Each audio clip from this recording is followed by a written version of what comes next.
आलिम की हालत ये हो चुकी है कि आलिम स्टेज से जलसों से जहेज लेना हराम हराम हराम की तकरीर तो करता है, लेकिन उसकी पोजीशन ये है, उसकी हालत ये है कि उसी जलसे में आने के लिए, तकरीर करने के लिए, मुस्तफा का दीन बताने के लिए, अल्लाह का कुरान सुनाने के लिए, मुस्तफा की शरीयत बताने के लिए, वही आलिम उस जलसे में आने के लिए कहीं 30,000, कहीं 40,000, कहीं 50,000 डिमांड करता है, जो इस्लाम और सुन्नत और कुरान से जिसका कोई वास्ता नहीं, और ये इस्लाम में मुकम्मल तौर पे हराम है, अशद।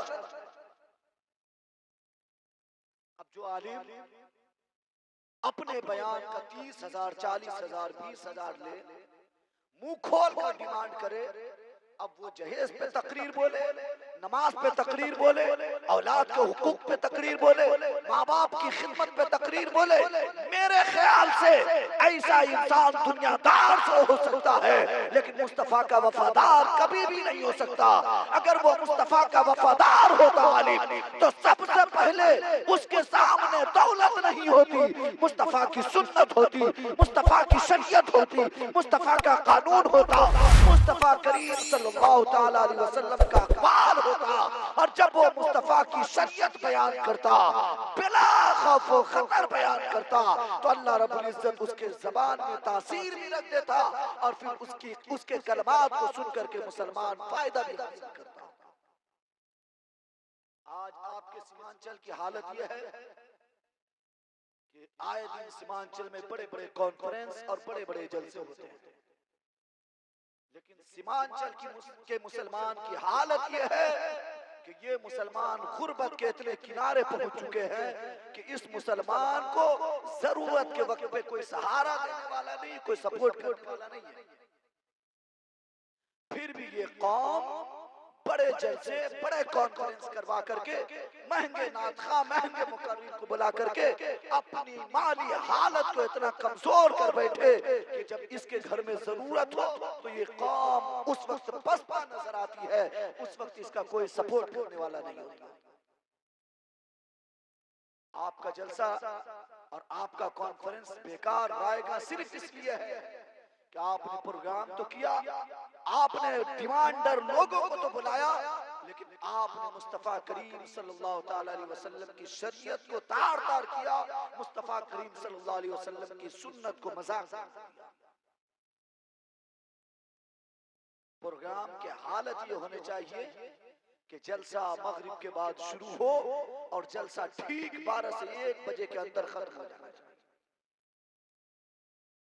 लेकिन मुसलमान 3 बजे तक, 2:30 बजे तक, 4 बजे तक बैठता है, और फिर जाकर के ये मुसलमान सो जाता है।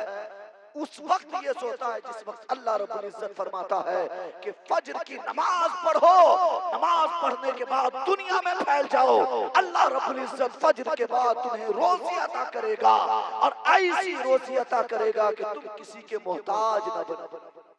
लेकिन ये कौम फज्र की नमाज को छोड़ करके सोई रहती है, और अल्लाह रोजी बांटता, उस वक्त ये कौम का कोई हिस्सा नहीं मिलता।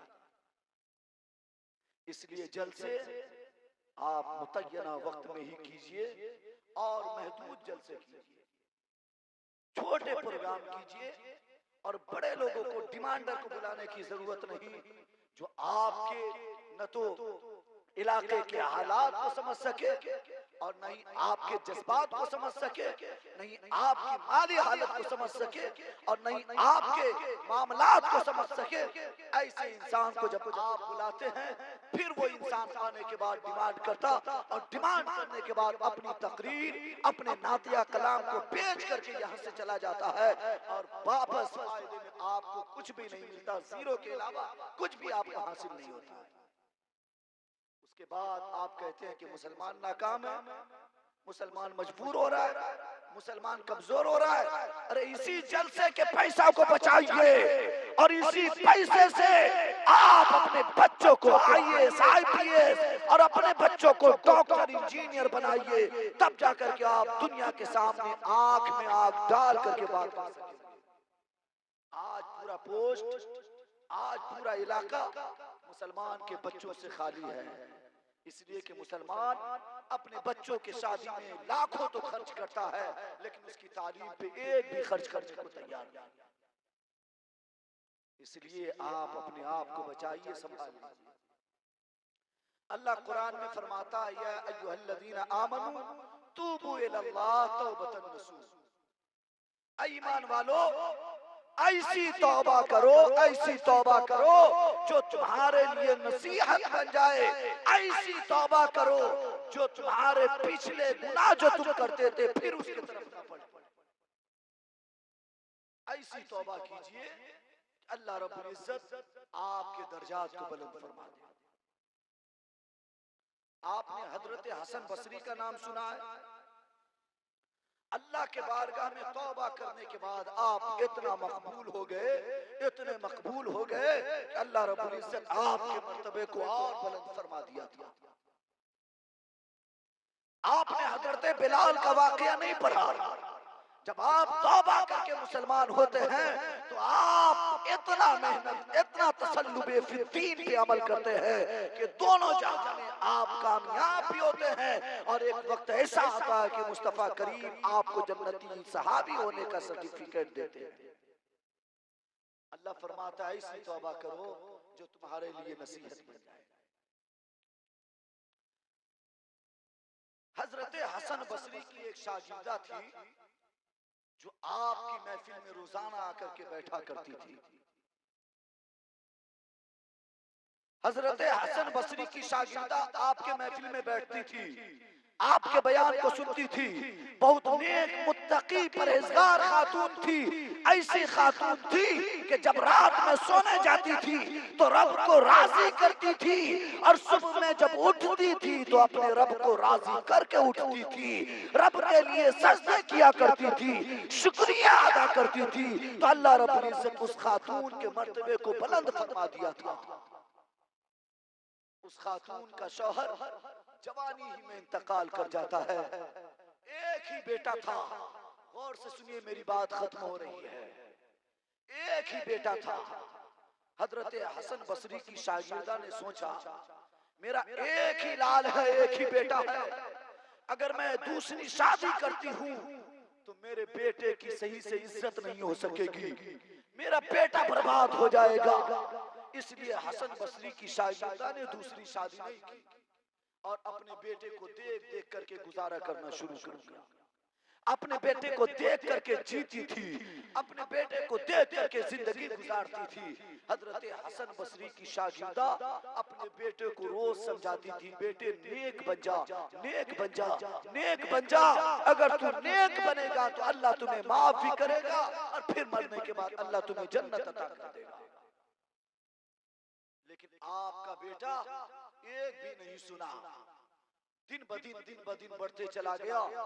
उसकी दौलत भी अल्लाह ने बढ़ा दी, खूब दौलत कमाया। दौलत के नशे में वो बच्चा इतना चूर था कि कोई ऐसा गुनाह नहीं था जो उस बच्चे ने नहीं किया था। बच्चा गुनाह करता था, माँ के दिल की धड़कन तेज होती थी। माँ कहती थी, बेटे अल्लाह से खौफ खा, अल्लाह से डर, अल्लाह से खौफ खा और तू गुनाह को छोड़ दे, अपने रब के लिए तौबा कर, यकीनन तेरा रब तुझे माफ भी करेगा, तुझे जन्नत भी अता कर देगा। लेकिन बेटे ने माँ का एक भी न सुना।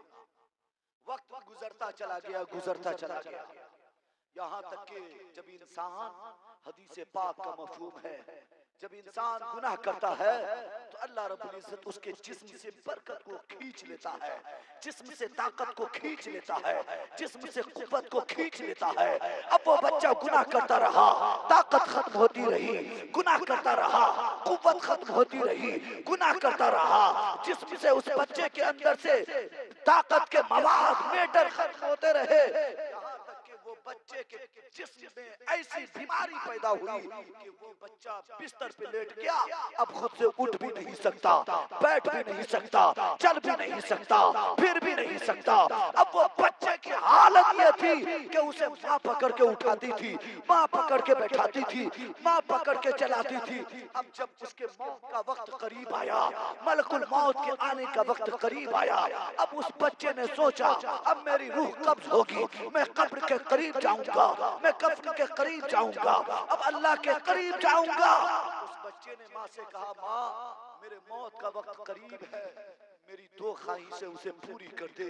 माँ मेरी दो ख्वाहिशें हैं, उसे पूरी करो। माँ ने कहा, बेटे बताओ तुम्हारी वो दोनों ख्वाहिशें क्या है? उसने कहा, माँ हसन बसरी के पास चले जाना, जाने के बाद कहना कि वो आकर के मुझे तौबा करवाए और रब के दीन में दाखिल करवा दे। और दूसरी ख्वाहिश ये है कि जब मेरी मौत हो तो मेरी नमाज जनाजा हजरत हसन बसरी पढ़ाए। एक दिन भी अल्लाह की इबादत नहीं की, एक दिन भी अल्लाह की बंदगी नहीं की, और ख्वाहिश ये थी कि हसन बसरी नमाज जनाजा पढ़े। जैसे आपकी ख्वाहिश ये होती है, एक दिन भी आप न नमाज पढ़ते, न माँ बाप की खिदमत करते, न पड़ोसियों के हुकूक अदा करते, गरीबों पे सुल्फ आप करते हैं, बेवाओं के साथ अच्छा सलूक आप नहीं करते, मस्जिदों को आपने वीरान कर दिया, और आपकी ख्वाहिश ये होती है कि मरने के बाद अल्लाह मुझे बख्श दे और सीधे जन्नत अता करे। ये दिमाग से निकाल लीजिए। एक बात डंके के चोट पे कहता हूँ, मीडिया वाले रिकॉर्ड करके इसे जरूर यूट्यूब पे अपलोड मारें। अगर आपने रब की इबादत नहीं की, अगर आपने नमाज की पाबंदी नहीं की, आपने माँ बाप की खिदमत नहीं की, आपने बेवाओं के साथ हुस्न सुलूक नहीं किया, आपने अगर यतीमों के सर पे दस्ते सफकत नहीं फेरा, अगर आपने गरीबों के साथ अच्छा बर्ताव नहीं किया, और आपने रब की इबादत किया ही नहीं, अगर आपकी ऐसी हालत में मौत आती है तो आपको जहन्नम में जाने से आपके पीर भी नहीं बचा सकते हैं, आपको जहन्नम में जाने से आपको कोई इंसान नहीं बचा सकता। अरे जहन्नम तो दूर की बात है, जन्नत तो दूर की बात है। आप जब इस तरह बेनमाजी मरेंगे ना, तो अल्लाह रब्बुल इज्जत कब्र में ही आपका इंतजाम कर रखा है। आपकी जो खूबसूरती है, कब्र के अंदर 3 दिन के बाद आपके बच्चे ना पहचाने, 3 दिन के बाद आपकी औलाद ना पहचाने, 3 दिन के बाद आपकी बीवी आपको ना पहचाने, ऐसी हालत हो जाएगी कब्र में कि आपके रिश्तेदार आपको देख करके दूर भागेंगे और कहेंगे मुस्तफा का गद्दार ऐसा होता है, अल्लाह के दीन को धोखा देने वाला इंसान ऐसा होता है। इसलिए अब भी वक्त है सुधर जाए, अमल नेक करे, रब के बारगाह में सजदा करे। अगर रब राजी हुआ तो पूरी कायनात राजी, और रब राजी तो आप कब्र में भी कामयाब और हश्र में भी कामयाब हो जाए। वरना याद रखें, आप जो भरोसा करके बैठे हैं कि पीर साहब जन्नत में ले जाएंगे, तो आपको मालूम है ना, कहेंगे और नबी इज़हबू इला गैरी, मेरे हुजूर के लब पर अना लहा होगा। कहेंगे और नबी अंबियाए किराम कहेंगे इज़हबू इला गैरी, मैं खुद परेशान हूं। आपके पीर की क्या हैसियत है? अगर पीर बाकमाल हो, अगर पीर ताजुश शरिया जैसा हो, पीर मुफ्ती आजम जैसा हो, पीर आला हजरत जैसा हो, पीर मुजाहिद मिल्लत जैसा हो, पीर अगर अल्लामा अरशदुल कादरी जैसा हो, पीर अगर हाफिज मिल्लत जैसा हो, अगर पीर शेर बिहार जैसा हो, अगर पीर ख्वाजा मुजफ्फर जैसा हो, तब तो आप कामयाब हैं। वरना आपके पीर की भी धुलाई होगी और आपकी भी धुलाई होगी, और पीर के साथ आप भी जहन्नम की तरफ जाते नजर आएंगे। और पीर की भी हालत यह है भी इल्ला माशाअल्लाह, न खुद नमाज पढ़ते, न मुरीद को नमाज की तलकीन करते। ऐसे पीर से बचिए, ये पीर नहीं है, ये अल्लाह के वली नहीं हो सकते। और आप हरगिज किसी के सूरत को, किसी के ड्रेस को, किसी के लिबास को देख करके धोखा ना खाएं।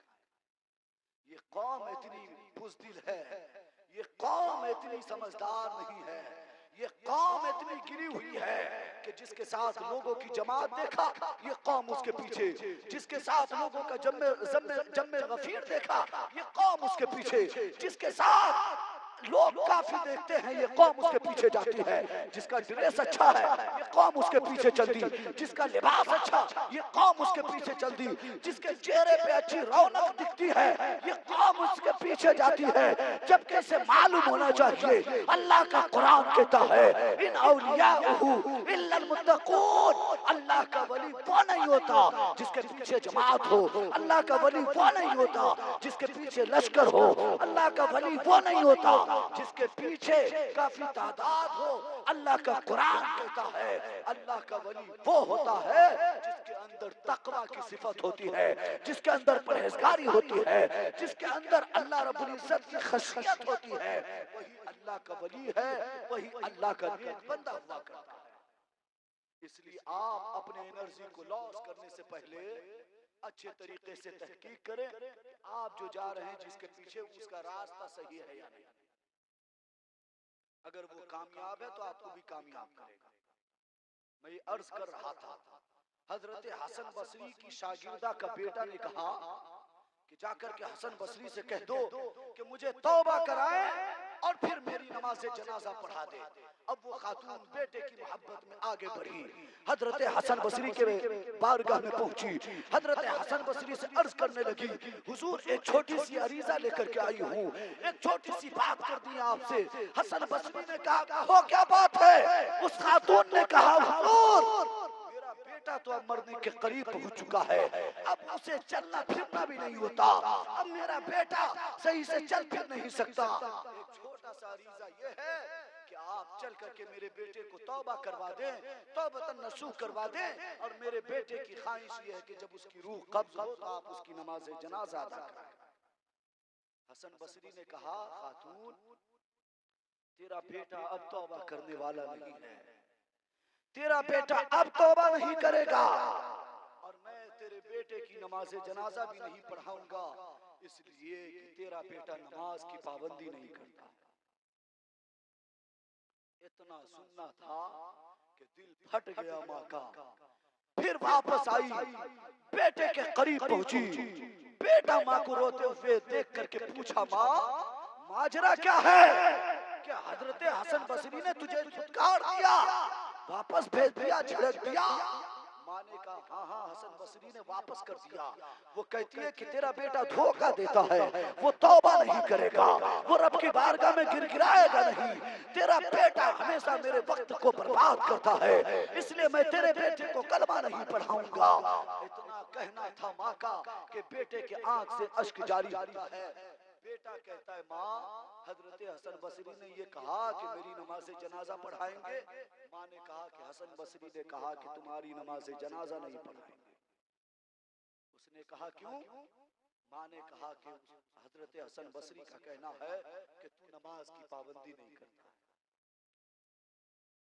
उस बच्चे ने कहा अगर हजरत हसन बसरी ने ऐसा कहा है तो यकीनन मैं बहुत ही मजबूर और नालायक इंसान हूँ, बेसहारा इंसान हूँ, लेकिन ऐ मेरी माँ मेरे मौत का वक्त करीब आ चुका है, मेरी आखिरी दो ख्वाहिश है, जब मेरी रूह कब्ज हो जाए तो उसे अदा कर दे।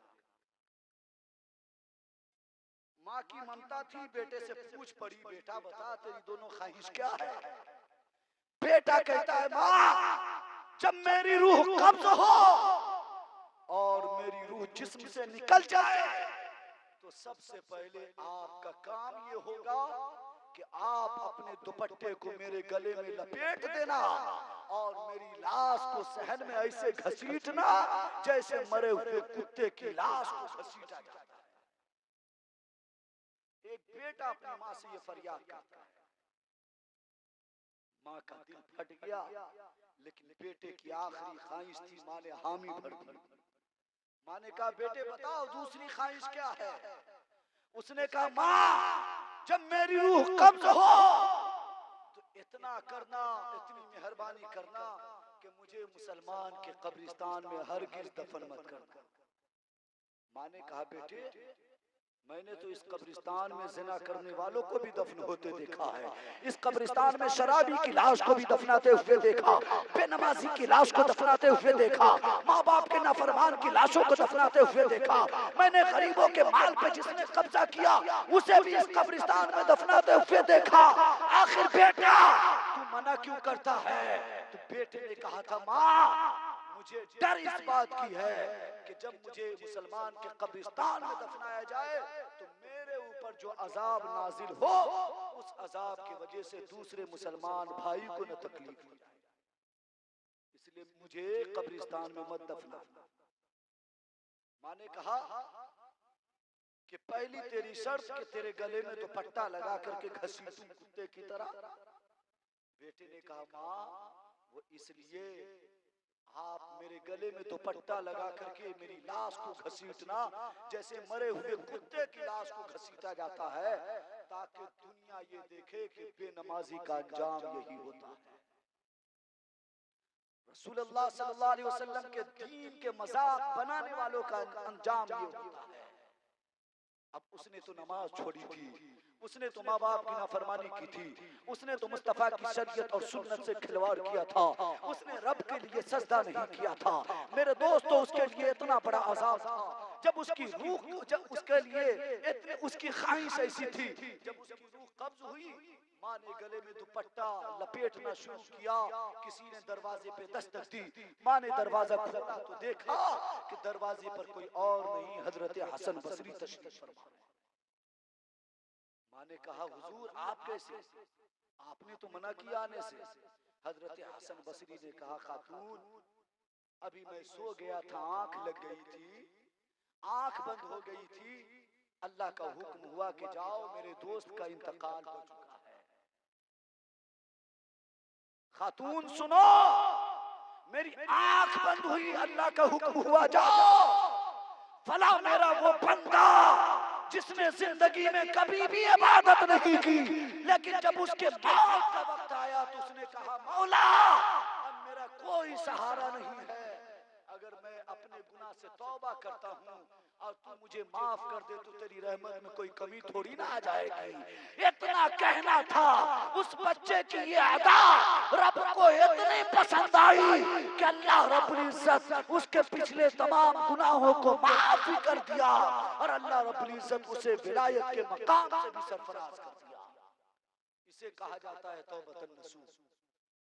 जब इंसान सच्ची तौबा कर लेता है तो अल्लाह रब्बुल इज्जत उसकी जिंदगी में इनकलाब पैदा कर देता है।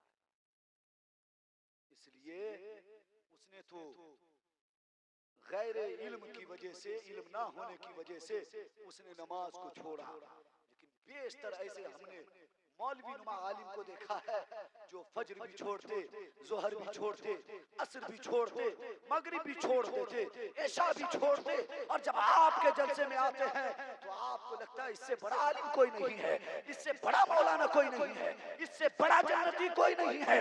ये ख्याल दिमाग से निकालिए और आप ये हरगिज़ न देखिए कि इसका डिमांड ज्यादा है तो ये अच्छा इंसान होगा, बल्कि आप ये देखिए कि मुस्तफा की सुन्नत से करीब कौन है, मुस्तफा की शरीयत से करीब कौन है, अल्लाह के दीन से करीब कौन है, नमाज का पंज वक्ता इंसान कौन है, नमाज की पाबंदी कौन करता है, मुस्तफा करीम की सुन्नत कौन अदा करता है। अगर आपने इस चीज को देख करके इंतखाब किया तब आपका जलसा कामयाब, वरना आप ऐसे ही जलसा कराएं, पैसे बर्बाद करें, आपका कोई सहारा नहीं, महशर में आपको एक भी नेकी मिलने के लिए। अब एक आलिम स्टेज पे चढ़ के कहे, स्टेज पे चढ़ के कहे ब्याज लेना हराम और वो खुद बैंक से ब्याज खाए। एक आलिम कहे स्टेज पे चढ़ करके कि शादी में जहेज लेना हराम और वही आलिम खुद अपने बच्चों का शादी के मौके से जहेज लेने का मुतालबा करे। एक आलिम कहे जहेज लेना हराम और खुद को अपनी तकरीर करने का 20-20, 30-30 हजार रुपया डिमांड करे, ऐसे आलिम पे तुफ है, ऐसे आलिम पे अल्लाह की रहमत नहीं, अल्लाह की लानतें बरसती है। एक बार मर करके देखें, अगर कब्र में जाएंगे फरिश्ते इतना हिसाब करेंगे कि उस आलिम की भी अक्ल ठिकाने पहुंच जाएगी और उसे भी समझ में आएगा मुस्तफा का दीन कैसा है, मुस्तफा की सुन्नत कैसी है, मुस्तफा की शरीयत कैसी है, अल्लाह का कानून कैसा है, अल्लाह रब्बुल इज्जत का पैगाम कैसा है। उसे तब समझ में आएगा कि अवाम के लिए जो अल्लाह ने जरूरी रखा है वही मेरे लिए भी था। अल्लाह के रसूल ने अवाम के लिए जिस चीज को हराम करार दिया था वो चीज मेरे लिए भी हराम था। ये इस तरह लोगों को